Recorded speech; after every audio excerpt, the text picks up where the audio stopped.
Hi friends, ఇక్కడ ఎల్లమ్మ మానని పూజ చేస్తూ ఉంటారు. ఊర్లో పూర్వం కాలం నుంచి ఉంది మానిరేవనని.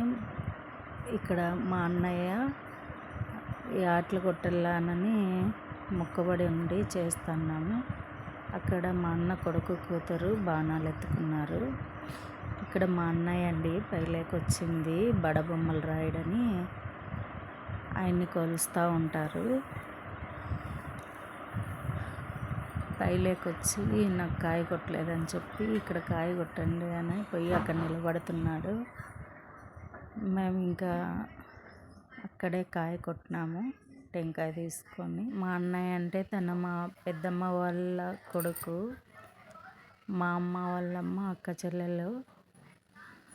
అయితే ఇక్కడ మొక్కబడి ఉందని మేమంతా వెళ్ళాము. చూడండి, అలా ఒక్క ఏటుకే కొట్టాల్సింది, అది కొంచెం జారి 2 ఏట్లు ఉన్నాయి. ఇంకొకటి కొడతారు,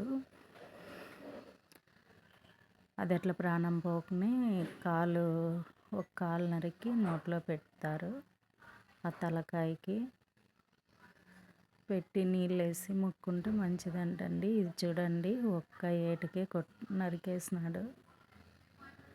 అయినా మా అన్నయ్య వాళ్ళ ఊరైప.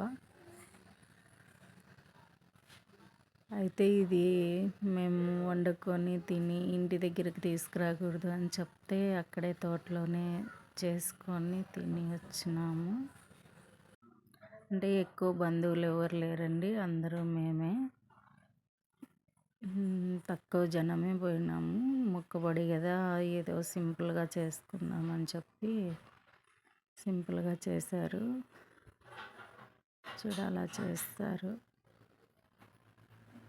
ఇక్కడంతా కొట్టేస్తున్నారండి చిన్న చిన్నగా.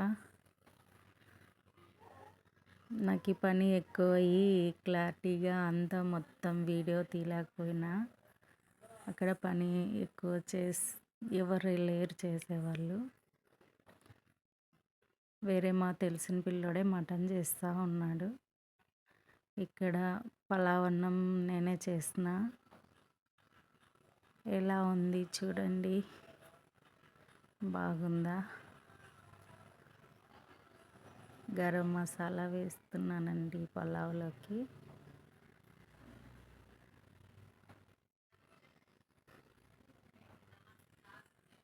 ఎలా చేశానో చూసి కామెంట్ ఇవ్వండి.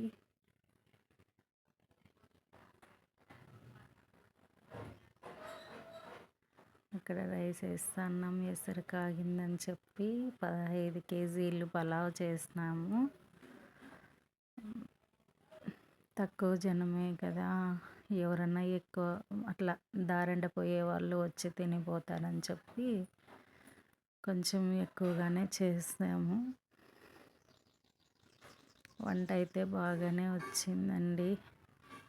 భోజనాలు తినేటప్పుడు తీయలేకపోయినా వడ్డియడంతో నేనే వడ్డిస్తూ ఉంటే, దిగు నేను చేసిన పలావు అక్కడ మా తమ్ముడు